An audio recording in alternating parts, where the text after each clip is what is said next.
এরপর আমরা কি করব, সেম ভাবে চিত্রটাকে আমরা কি করব, খ নম্বর প্রশ্নের জন্য বলেছে যে সবচেয়ে ছোট বর্গক্ষেত্রটি তৈরি করার জন্য কয়টি টাইলস প্রয়োজন।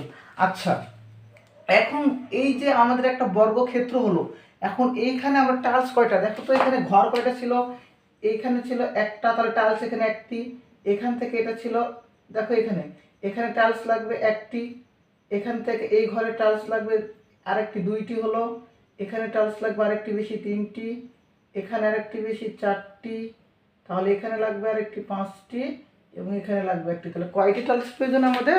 ছয়টি টাইলস। কয়টি টাইলস প্রয়োজন? ছয়টি। ওকে, তাহলে আমরা এই যে ছয়টি টাইলস এখানে প্রয়োজন হলো, এটা এবার আমরা অঙ্কের মাধ্যমে শিখবো। ওকে, তো এবার খ নম্বর প্রশ্নটা আমরা শিখি, যে এখান থেকে খ নম্বর প্রশ্নটা বলেছে যে সবচেয়ে ছোট বড় হবে, তাহলে ক হতে পাই আমরা, ক হতে পাই, ক হতে পাই কি, সবচেয়ে ছোট বর্গাকার ক্ষেত্রের বাহুর দৈর্ঘ্য, সবচেয়ে ছোট বর্গাকার বাহুর দৈর্ঘ্য 18 সেমি। সবচেয়ে ছোট বর্গাকার বাহুর দৈর্ঘ্য কত পেলাম? 18 সেমি। তাহলে এটা একটা কি ক্ষেত্র? এটা একটি বর্গাকার ক্ষেত্র। আমরা কি জানি, বর্গের ক্ষেত্রফলের সূত্র কি জানি? তাহলে এই সবচেয়ে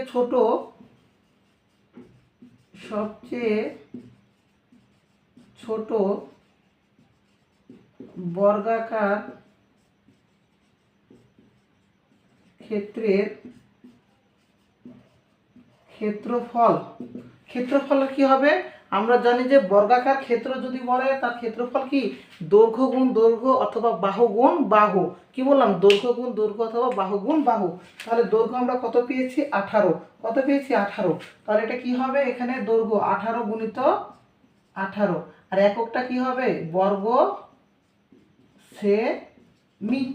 ওকে, কারণ আমরা বর্গক্ষেত্রের বা আয়তকার ক্ষেত্রের যেটারই হোক না কেন, ক্ষেত্রফলের একক কি জানি? বর্গ একক। কি জানি? বর্গ একক। সেমি দেওয়া থাকলে বর্গ সেমি, মিটার দেওয়া থাকলে বর্গ মিটার। তাহলে এখন 18 গুণ 18 করলে আমাদের কত হবে, এটা আমাদের বের করতে হবে। ওকে, 18 গুণ 18 করলে হয় 18 আর 18, 8 8 64, 4 হাত থেকে 6, 8 একে 8 আর 6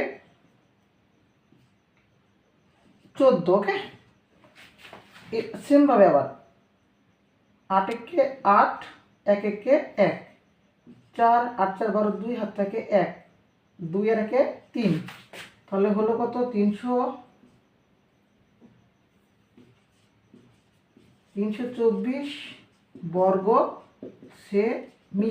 এটা আমরা কার পাইলাম? এই পুরো বর্গের ক্ষেত্রফল পাইলাম। পুরো বর্গের ক্ষেত্রফল কত পাইলাম? 324 বর্গ সেমি। ক্লিয়ার? এখন আমরা এখান থেকে যদি টাইলসের ক্ষেত্রফল, আমরা টাইলসের দৈর্ঘ্য কত পেয়েছিলাম? 9, টাইলসের প্রস্থ কত পেয়েছিলাম? 6। তাহলে এই টাইলসটা একটা কি বলেন তো? এই টাইলসটা একটা কি ক্ষেত্র হবে? অবশ্যই টাইলসটা কি হবে? আয়তক্ষেত্র। কি হবে? আয়তক্ষেত্র। তাহলে টাইলসের ক্ষেত্রফল,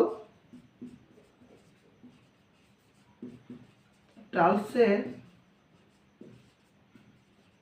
ক্ষেত্রফল কি হবে? এই টাইলস একটা আয়তক্ষেত্র, তাহলে কি হবে? দৈর্ঘ্য গুণ প্রস্থ।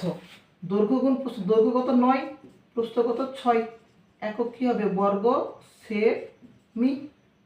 6 নাও 54 বর্গ সেমি। ক্লিয়ার?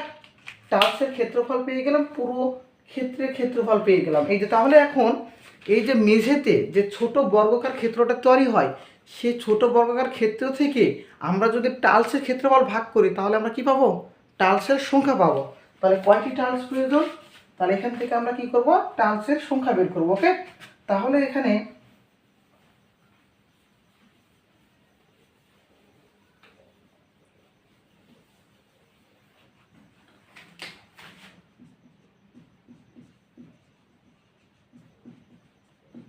টাইলস প্রয়োজন,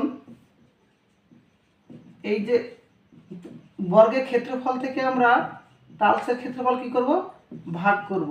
এতটি, তাহলে 324কে আমরা কত দ্বারা ভাগ করব? 54 দ্বারা ভাগ করব। ওকে, তাহলে 324কে আমরা যদি 54 দ্বারা ভাগ করি, কত হবে? 4 5 6 6 দ্বারা ভাগ করি, 4 6 24, 4 হাতে কত 2, 5 6 30 আর 2 32, এই যদি আমাদের মিলে গেছে তাহলে কয়টি টালস প্রয়োজন? 6টি। তাহলে আমাদের উত্তর কত হবে? 6টি। ওকে, এই যে 1 2 3 4 5 6 বুঝে গেছে।